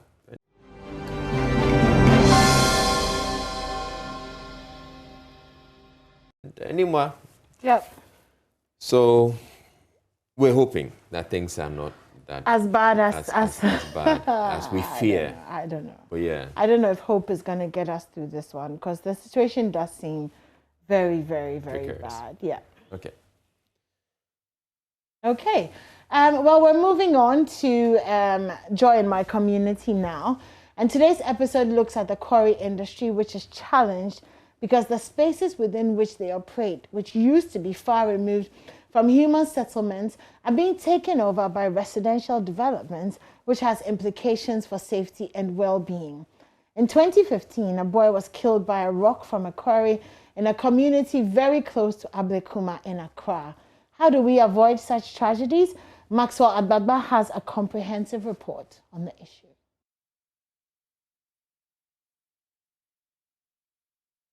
Because they can't tell us that we built these houses night. We didn't build these houses night. We built it afternoon. So the time that we the sun is setting, and I'm in a community called Joma, very close to Ablekuma. I'm here to meet the family of a boy who was killed in 2015 after he was hit by a fly rock from a nearby quarry. Here on the compound, his twin brother is moving around and playing with his friends. Sister of the deceased narrates to me how it happened on that fateful day. That time we are sitting here, and then they started doing the thing. Then my mother said that we should go down there and we should go and hide someplace. And then when we are standing there, then my mother shouted, Jesus, Jesus. And I said, what is that? And then when I go there, and I see my mother with the child, my mother put the child on the floor, and then she ran. And I look back of my brother, and I said, hey, the stone hit my back of my brother. And then she didn't do anything. At once she died too. Now when we are inside the room, we are even crying when we are eating. My mother said, hey, what is that? And then I will tell my mother that they are coming to do brass. She will leave anything there and run because of her life. She's not the only person in this community who has a bad experience with operations of the quarry. Other residents I have met have other unpleasant experiences to share. Some of them complain about how the fly rocks from the quarry drawing, blast and damage their roofing sheets.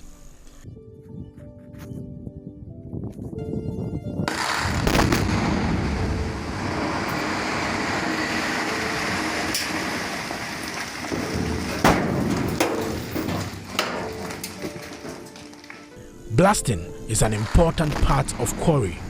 Here, big rocks are forced out of the belly of the earth through controlled explosion. When they are mined or extracted, they are then broken down into various usable components. The blasting can sometimes result in devastating consequences. Regulation 176 of the Minerals and Mining Regulations 2012 LI 2177 states that a manager of a quarry site shall ensure that for any explosion there is a 500-meter minimum safety distance between a blast and a person near the blast site. The regulation adds that the manager must ensure that the size of the exclusion zone is increased if the fly rock from the blast can travel beyond the minimum safety distance of 500 meters. But one of the major challenges of Ghana's quarry industry is encroachment of its 500-meter buffer zones, with some persons even building in some of the concessions. Many years ago, when work started on this quarry site, not many buildings were around here. Well, although some of the residents who have put up their structures illegally here, some of them in the buffer zone of the quarry, some of them also directly in the quarry concession, they say that the quarry site rather poses a threat to them. How long have you been living here? 7 years. Okay, 7 years. Okay. So when they are blasting there, we have to move away from our houses. We have to find some storage building and hide under. Because it can even spoil your roofing sheet and come inside. So you have to find storage building. Then you will be there under before you can be safe. If not that, the storage itself can even spoil your ceiling and head too. They can't tell us that we come close to them. They come close to us. Because they can't tell us that we built these houses night too. We didn't build these houses night. We built it afternoon. So the time that we buy the lands, why didn't they tell us that we come close to them? They didn't say anything. You understand? We buy the land from the chiefs. They were here. They didn't say anything. They come close to us. So are they telling us that we should live here for only blasting, for only this stone? No, we can't live here. Human beings have to find some place and hide himself. So my first time when I come here, I don't know what this thing, the blasting way they do. I don't know. But the first time where I see alarm, where some girls come call us say, hey, they won't do blasting. Why I carry my picking like this, run away. Me and my wife all. We run away, go far, go stay. Where they do the blasting finish, why I come back. So Charlie, no be easy way. No be easy way they face here. They face Charlie, no be easy. Don't I carry children. We have children here. We have wifey. We have so many people stay here. So we are suffering. We are suffering. Papa. Don't you can't remove your own money and go and rent. Then you have your own house here. But you go remove your house. Don't they make plenty people don't know go free come here and come and stay. Okay. Don't because of the blasting. Plenty people don't want to come here to come and stay. Okay. Sharp. Oh, somebody's calling you. Yeah. Yeah, good. My friend is here. My friend back. Yeah. How long have you been living here? I came here like 6 months ago. My brother, I came to live with my brother here. Oh, okay. Yeah. Okay. But I can see you doing some painting. Yeah, I'm a house? tiler. Oh, you're a tiler. Yeah, so you're doing some tiling in there. Yeah, because of the vibration of the blast. The vibration where in the earth? And the vibration on the earth and the noise. Okay. It even cracks your building. Okay. Sometimes the stones, the small stones that fly in the sky, break your zingle and everything. Okay. You see, so it's terrible. And now, before they will do the blasting, they will bring police car and they will sound an alarm. Okay. That everybody should leave his premises and go to the main road. Okay. They will give alarm first, alarm second, alarm, and the third one will be the blasting. Okay. So even if you are bathing or cooking and you heard the first alarm, you have to leave everything and go. Wow. Because it's dangerous to even stay in your room. Because because of the vibration. Yeah. You might even think your building is falling on you. Wow. Yes. So it's terrible. So what do you want to be done? What do you think is the solution? What do you think is the way forward? To me, I think maybe this site started developing for a very long time. Maybe that time there's not a lot of people around. So I think if now that this place is developing, it's better they move from here. I think that you want a quarry to move from here. My name is Ibrahim Sadat. Okay. How long have you been living here? I'm here almost 1 year, 6 months now. True. If you can see here, this one. If you can see the other one, my own, I patch. My own. Yeah, my own, I patch. Yes. If they do the blasting there, I'll call carpenter to come and do the work to me. Maybe in case if rain fall like this, my room is inside here. Yes. Like. Rocks play an important role in the infrastructural development of every country.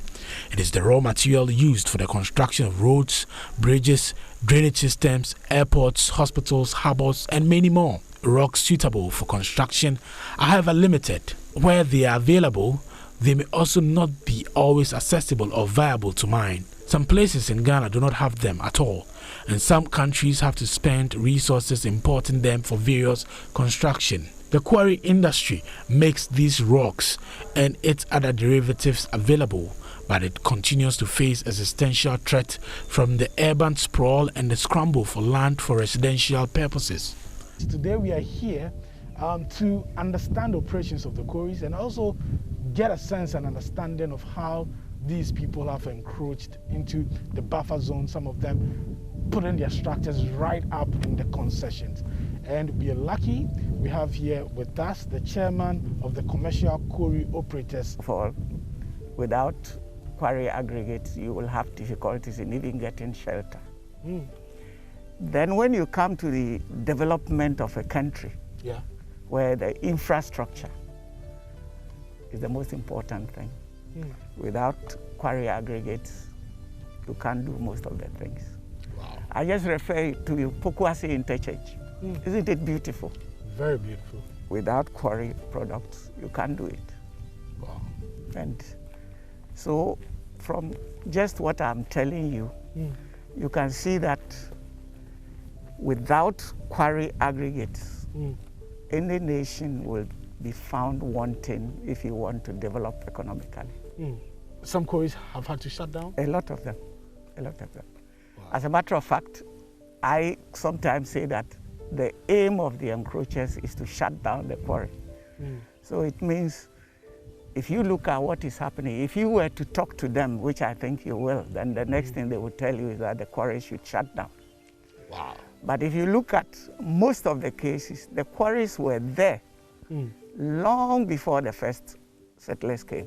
As a quarry, you need certain, as you said, buffer and all that to operate, because we know also that our operations had some hazards. And that is why the law itself provides that where there is a quarry, you need at least 500-meter buffer around it so that you can operate peacefully. So what do you think is the way forward? Have you tried evicting or ejecting the people, who have put up their structures, in these concessions? How successful have you been with that? It is not so simple. If I want, for example, to eject them, that is not so simple. First of all, you have to go according to the law. You have to go to court. The court will have to agree, give the order.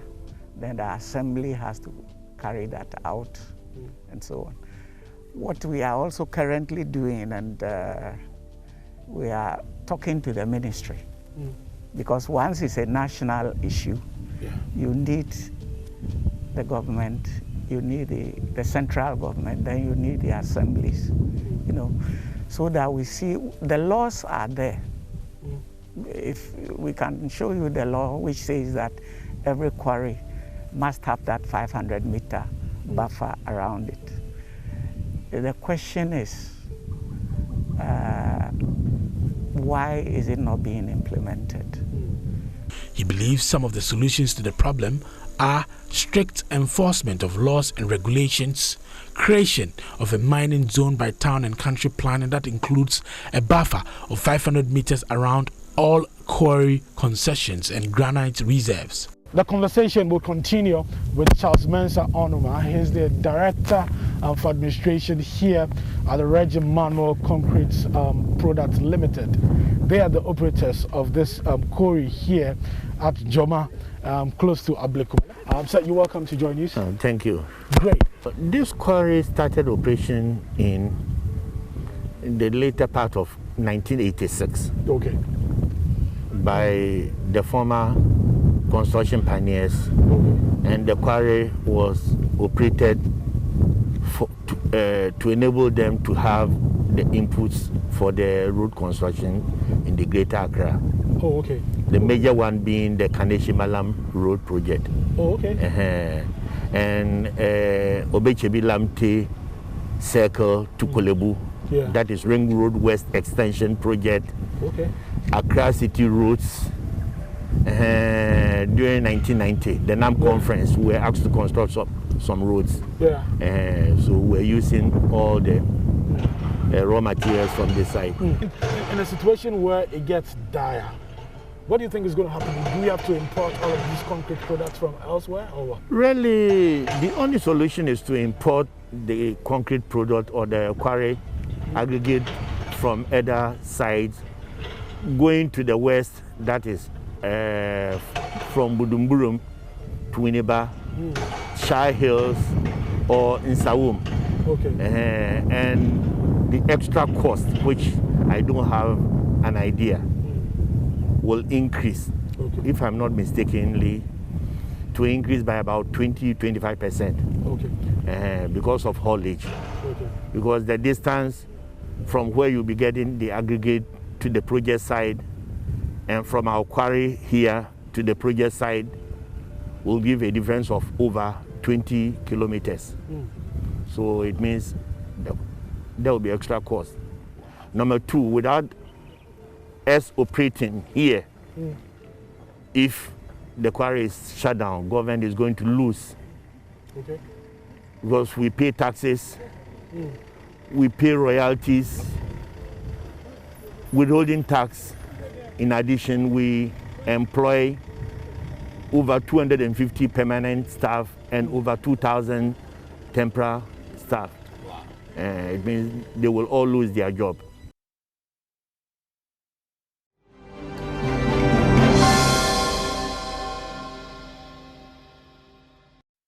Right, you're still on the AM show, and our next conversation is about childhood cancers. So I have two guests with me in the studio, Dr. Ernestina Shandorf of the Pediatric Oncology Unit of the Kolebu Teaching Hospital, and then I also have with me Mr. Avotri of PZ Cousins. And what we're going to do now, or the conversation we're going to have, is about childhood cancers, as I indicated earlier, and what PZ Cousins is doing to support the situation. So I've been having a conversation before we actually got on with Dr. Ernestina Shandorf, and she tells me that childhood cancers are treatable. Virtually 80% of the cancers in children are treatable, except people don't know, and because of the cost involved as well, they tend not to even investigate it, and before you know, it's too late, and then these children die. They die deaths that are needless, I'd say, because we're deciding that because of the cost, we're staying away from it. Dr. Ernestina, since I have you, I want you to tell us what exactly is the situation and where Camel comes in, because PZ Cousins, it turns out that they're deciding to support childhood cancers, or the oncology unit of the Kolebu Teaching Hospital in one way or the other. And that's why we have their products displayed here. We have Camel, One antiseptic liquid. This is an antiseptic liquid? Yes, and this has a lime fragrance. Lime fragrance? Yes. All right, and which other one is this? This is also camel antiseptic, but this has the original This is plain original? fragrance. Yes. All right. Is this the same as this, It's the same right? as this, yes. Okay. So this is something, childhood cancer is something you at the Curable Teaching Hospital Oncology Unit have been worried about for a long time. So thank you very much. So indeed, as you said, childhood cancers have been with us for a long time. Unfortunately, even though childhood cancers are curable, 80% of them, if you have 4 out of 5 children, would get cure in developed countries. However, in developing countries like Ghana, the story is not the same. So they are curable, but our cure rates are like 1 out of 5 children survive. And this is due to a lot of factors, but the top of them is not even being aware that childhood cancer is there and is even curable. Or maybe not even aware that the child has cancer. Yes, not even aware that the child has cancer. And you cannot treat what you haven't diagnosed, obviously. And even when we diagnose, when we start when patients come and we diagnose, another issue is financial constraints. The treatment of cancer can last from 6 months to 2 or 3 years, depending on the type. For blood cancers, usually it's longer, up to 3 years. And during that time, because the treatment is not covered by the insurance, parents pay out of pocket for everything. Okay, but before we actually get on, if we're unable to even diagnose, we're not then going to get to the point where we're looking at treatment. So can we stay with the diagnosis first of all? I'm curious, what are some of the things parents should be looking out for in their kids, or the symptoms that would suggest that my child probably has cancer? Yeah. So thank you once again. So indeed, we've made a simple acronym that will be easy for everybody to remember. So it's the SILUAN, SILUAN. So SILUAN, SILUAN. SILUAN, okay. So the S stands for any symptoms that are unexplained. Seek early help, early treatment at a facility, a health facility, not a herbalist or a prayer camp. Go to the hospital to be investigated. Then I, the SILUAN, I stands for eye signs. So sometimes it's just a spot in the eye, a whitish spot. It's not painful, no discharge, nothing, but that's an early sign of eye cancer. When it's progressing, you may have redness, swelling of the eye discharging a lot, and that is quite late. Then L, if your child has any lumps or any swellings, usually cancer swellings are not painful. So you don't expect the child to have pain. Unfortunately, most of our parents may not be with the children to even examine them, or maybe when they bath them, maybe it's nannies who bath them. So they don't even notice that, oh, the child has a swelling in the tummy, or a child has a swelling in the leg or the arm or the neck. So it's important to be very vigilant and observe our children, because initial stages, it's not painful at all. Child may not complain, but you just feel a swelling and need to report to the hospital. Also, the unexplained symptoms. So child is eating well, but losing weight unnecessarily, or child is sweating a lot at night for no reason. The weather is cold, but child is still sweating a lot, wetting the bed, meaning that there's something wrong, so you should come to the hospital. Or A, aches and pains. Children don't usually have joint pains like the elderly. So if a child is complaining of joint pains, or if the child has a minor fall and has a fracture or a break in the bone, you need to report to the hospital, because it's not normal. And N is the neurological symptoms. Brain cancers are one of the commonest cancers that we have, but we don't pick it early. And some of the symptoms include headaches, persistent headaches. Sometimes children report, but parents sort of ignore, or maybe think the child is not being truthful or being fussy. So headaches more than 2 weeks, early morning vomiting, you need to report. Or even change in handwriting. Child has a nice handwriting, and then teacher is complaining that your child's handwriting has suddenly changed, or the way the child talks has changed, or the way the child walks has changed. Those are early signs of brain cancer, which is very curable. So once you see these signs with the SILUAN, you need to bring the children to the hospital. And I would plead with the public to also spread the news, because most people don't know. And most people sit with these symptoms thinking that it's a spiritual cause or it is a curse on the family, but it's curable. So once you detect symptoms that are persistent or any of the symptoms I've listed, please come to the hospital so that we can attend to the child. Thank you very much, Dr. Ernestina Shandov. And yes, as she's indicating, let's spread the message. I know that we have had this conversation. We had a conversation about childhood cancers just yesterday. But yes, we can't have enough of this conversation. We need to keep harping on it until the message goes out there and it gets to everybody else. So thank you for walking us through the kind of things, the symptoms that people are supposed to be looking out for. But you also say that diagnosing is not cheap, and the health insurance system is not taking care of that.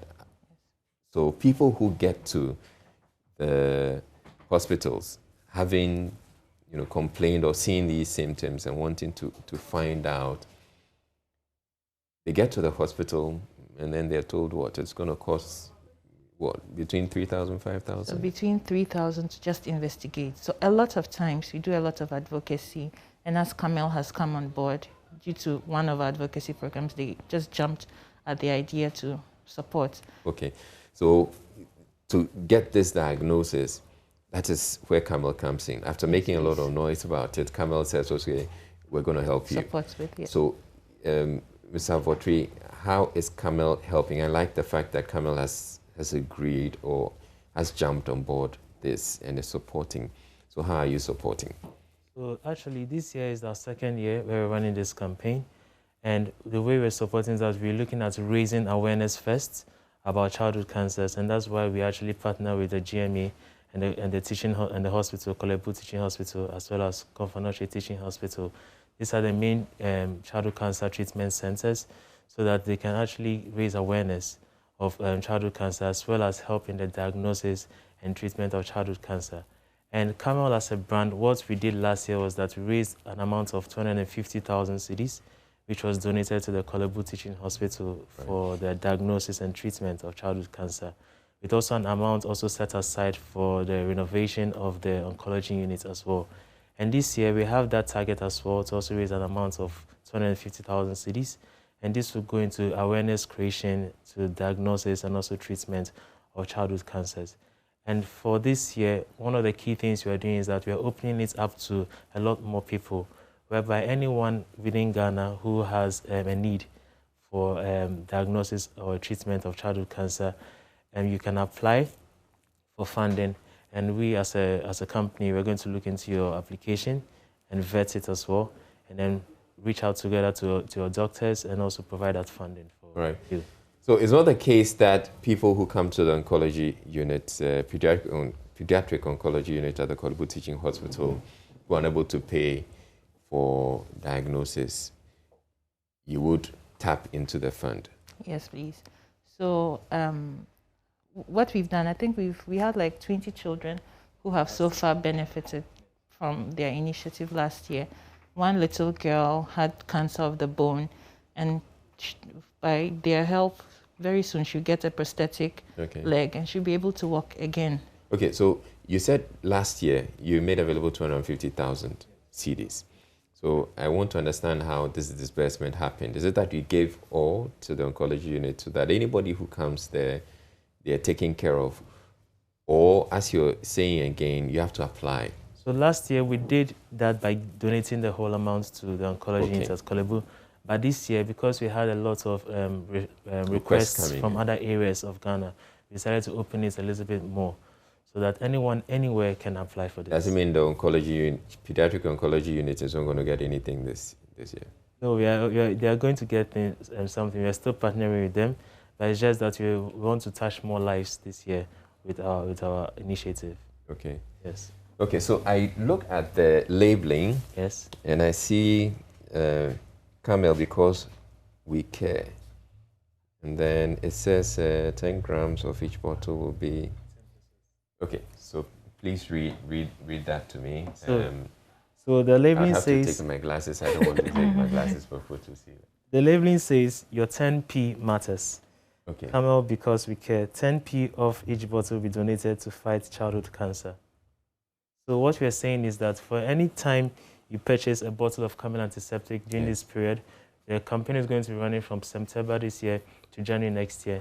Anytime you go out there to purchase a bottle of Camel antiseptic, remember that 10% of the amount you paid will be donated to a fund which will be used to diagnose and then treat childhood cancer. So we realize that a lot of people are not like big philanthropists that can go out there and donate a large sum. So your 10p might not value at 10%, but then when assuming everybody in the country is donating 10%, that can raise enough funds to the diagnosis and treatment of childhood cancer. Okay. So that's our communication. So here's the thing, and here's the way I'd like to pitch it. You by all means need antiseptic. And you may buy, there's several brands on the market, I want to believe, but Camel is saying that if you buy this, they're donating 10% of whatever purchase, so that it goes to support the treatment of childhood cancers. I think this is as simple as that, and I don't know why we would want to argue or debate about that.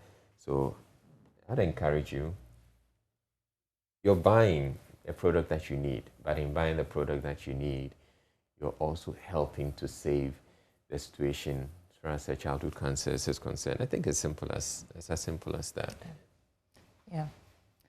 And so yes, let's do this. Let's go out. If you have to buy antiseptic, buy Camel, because they're donating 10% on each bottle to go save. So let's talk about how people can again apply to this fund. We've talked about how people can support the fund.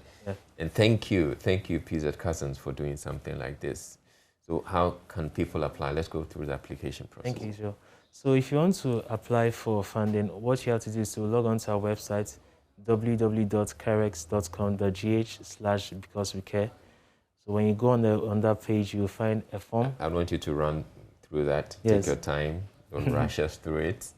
www. Okay. In fact, can we get to the website straight away? carex.com.gh/because-we-care, one word. Okay.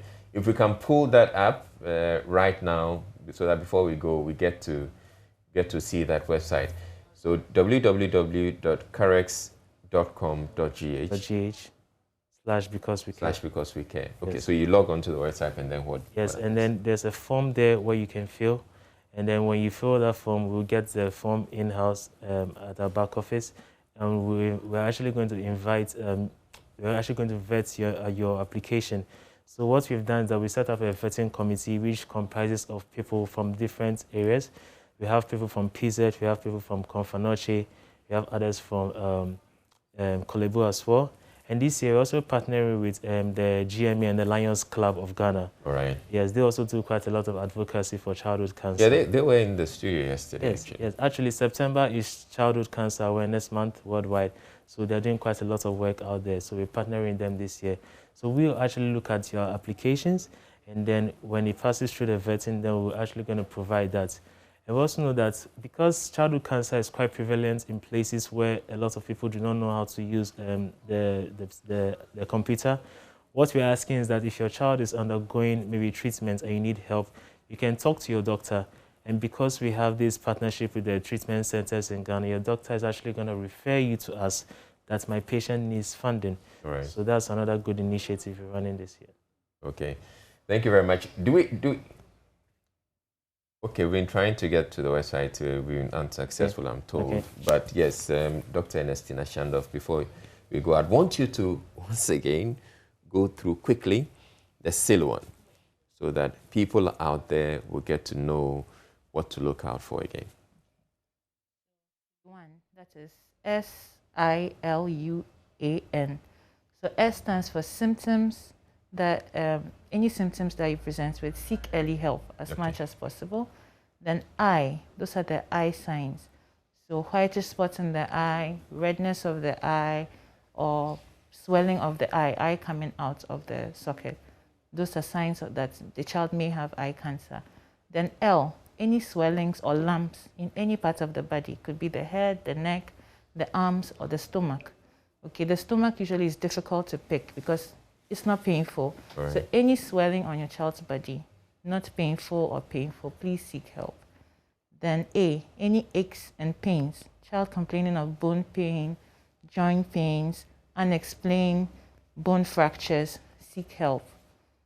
Okay, or that's for the A. And then N, neurological signs. Any change in the child's walking, talking, handwriting, persistent headaches, persistent vomiting, especially early in the morning. Yeah. It's an early sign of childhood brain cancer. And I forgot to add the U. So any unexplained symptoms, child is eating well, still losing weight, child is sweating a lot, child is having a temperature, you've treated malaria and every infection, please come to the hospital as soon as possible. Anything beyond 2 weeks it's something that you should seek help. Do not stay at home. All right. So I'm told that we have the website up now. Let's take a quick look at the website. So, okay, so that's the website. This is what you see if you go to www.carex.com.gh/because-we-care. And then you're going to see this and you follow through. And, when you scroll down, you see a place where it says apply for support. Okay, so you click on that. Then you fill the form. All right. Okay, so would encourage you, if you need support, just get to the website and get the support that you need. And thank you very much, Tonye Awatri, who's the brand manager for Camel, where he's from PZ Cousins, and Dr. Ernestina Shandov. She is with the Pediatric Oncology Unit of the Curable Teaching Hospital. Thank you both for coming, and thank you for the great work that you're doing, both of you. Yeah. Right? And for you out there, I'm encouraging you to go buy the antiseptic, Camel antiseptic, because 10 pesos of whatever you pay for is going to go to support this initiative. Up next, we have a conversation on celebrating Ghana's culture at the 3rd Kwame Nkrumah Pan-African Intellectual and Cultural Festival. Do stay tuned in.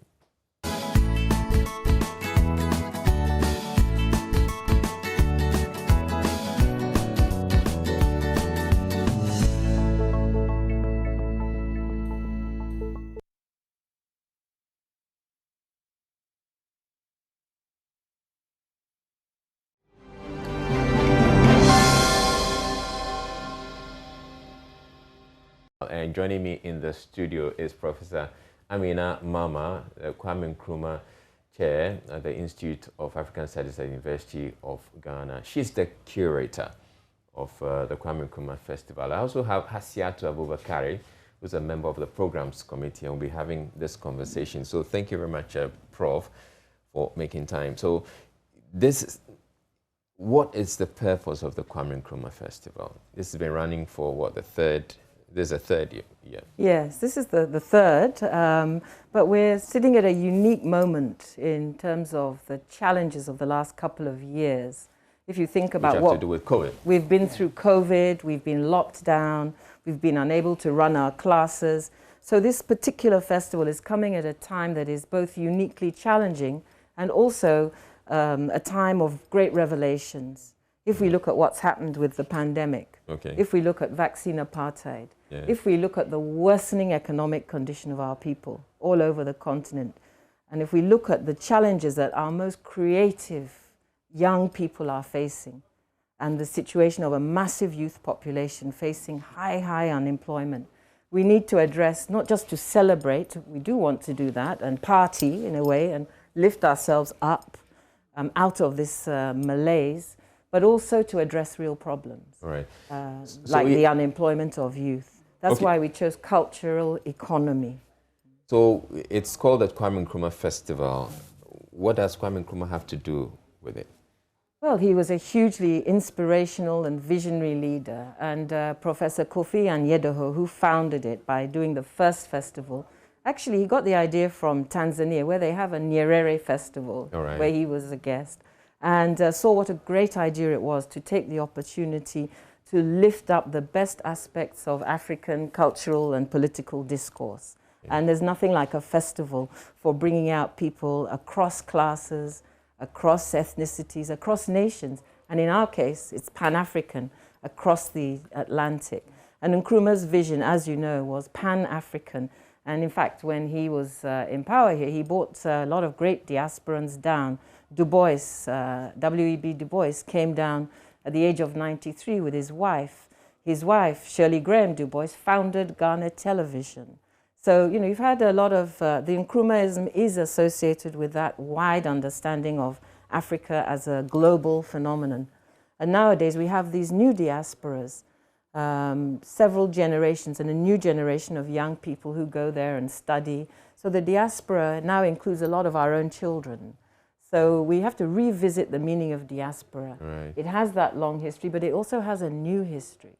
So firstly, it's Pan-African in the global sense. So it's a very international event, but it focuses on Africa and it focuses on African liberation.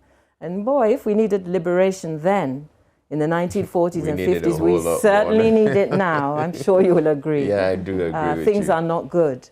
So this is, it's drawing on this tradition of carnivals and festivals as a major source of psychological resistance. Right. If you think back to slave days or the Caribbean carnivals or the Notting Hill Carnival, the biggest in Europe, then we also have Panafest, Festaco.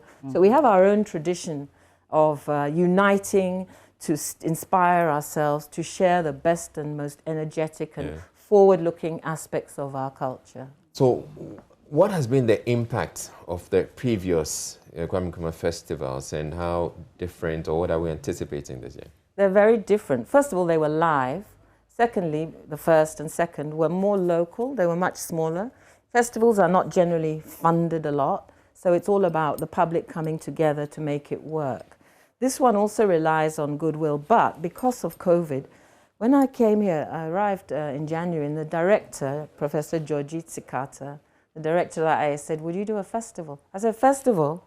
I don't want to do a super spreader event. Yeah. Are you kidding? That would be hazardous. But then I thought about it and thought, wait a minute. Because I have a history of working with digital, open access digital publications as a way of letting African knowledges be available to Africans. I said, wait, there's a way. If I can do a digital festival, we can do it. So we then started looking and exploring. And, you know, with COVID, the digital architecture and tools available to us have effloresced. Yeah. There's Zoom. You can stream movies. You can set up whole stages. So we then found people to build a digital architecture like no other. It has 3 concurrent stages. We will be screening movies as if you're in a cinema. We'll have performances. You know, so the idea grew, and we've been finding out for ourselves the massive possibilities. You know, I was someone who resisted digitalization. I said, let's be real, let's have real. But since we can't, it's like, okay, let's see what we can do. So I think we're introducing and taking digital culture, Pan-African digital culture, to a whole new level. Yeah. That certainly makes it unique. So does I think a lot of movements and progressive forces have focused on women and the next generation, and Nkrumah was an absolute pioneer on both of these counts globally. So I think the title, I know it's controversial, is to provoke that public debate. Pan-Africanism, feminism, and the next generation. Right. And with regard to feminism, Nkrumah was a global leader. He was the first head of state to put women, in our case, we're talking Ghanaian women, at the highest levels of his government. He hosted the first conference, World Conference for Women of Africa and the African Diaspora. Okay. So in this sense, we're drawing on his example. And then there was the Youth Brigade, again, controversial, bringing girls and boys together and schooling them and encouraging discipline and so on. It violated traditional culture. Norms, so, you know, we're doing the same. We're pursuing his tradition, if you like, in that way. Let me bring in Hasiatu. Hasiatu, what are people expecting? I mean, what are people to expect if they come to this festival? I think our people have a great opportunity to learn and to be excited and to have a lot of fun if they join us in this festival. The Youth Festival, for instance, begins today, and it has a host of activities. It is a platform to have the youth discuss their own issues, come out with their own ideas, propose ways for how they can progress and get to the next level amidst the problems and difficulties that we have. So the Youth Festival is going to be a platform for the youth to share ideas and to create sort of contact and network and how to build on and to face and pick up challenges and move ahead. Apart from the Youth Festival, we also have the main festival. So the Youth Festival begins from today to the 23rd of September. And then from 24th, we have the main festival. And it is from 20th to the 24th, sorry. From the 20th to the 24th, we have the main festival. And this is going to be something that has, we have intellectual dialogue, we have cultural expressions, we have film festival. As Prof has said, we are going to screen movies from very well-known filmmakers on the continent. And then, so we are going to create some of the best movies that the one can think of. And then during the cultural expressions, we also have a host of activities, really a host of activities that one cannot just sit here to enumerate. How can people join? You just go to the website, www.kwameNkrumahfestival.com. It couldn't be easier. You click there, register, and you do have to register. And then when the sessions are on, you'll have access. You'll be inside our architecture, if you like. That's the gateway. And then you'll be able to access anything you want free. All right. Yeah, it's all free. Okay. Thank you very much for joining us. And as we've indicated, just get to the website, KwameNkrumahFestival.com, and get to explore and have fun. And see the movies that are fabulous films. Yeah, and all that we can't get. And all the culture that's going to be on display. So it'll be a party. Yeah. A digital fiesta. Digital fiesta. All right. Haziatu Abubakar is member of the programs committee, and then Professor Amina Mama is the Kwame Nkrumah Chair of the Institute of African Studies of the University of Ghana. Thank you very much for coming. Well, thank you for having us, and sign on. I hope you'll join us. I will. There are over 1,000 people from 88 countries already on there, and most of them are from Africa, and we're having some interpretation, English and French, live, so certainly for the main sessions. Okay, let me wrap up the show, and then we can get to do that. All right, so do stay tuned in. We'll be back in a bit.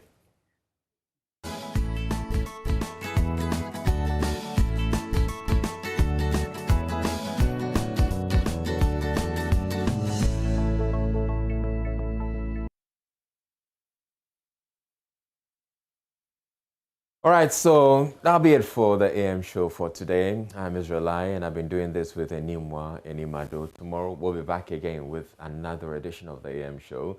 Do have a lovely day, and do take care of yourself. Bye-bye.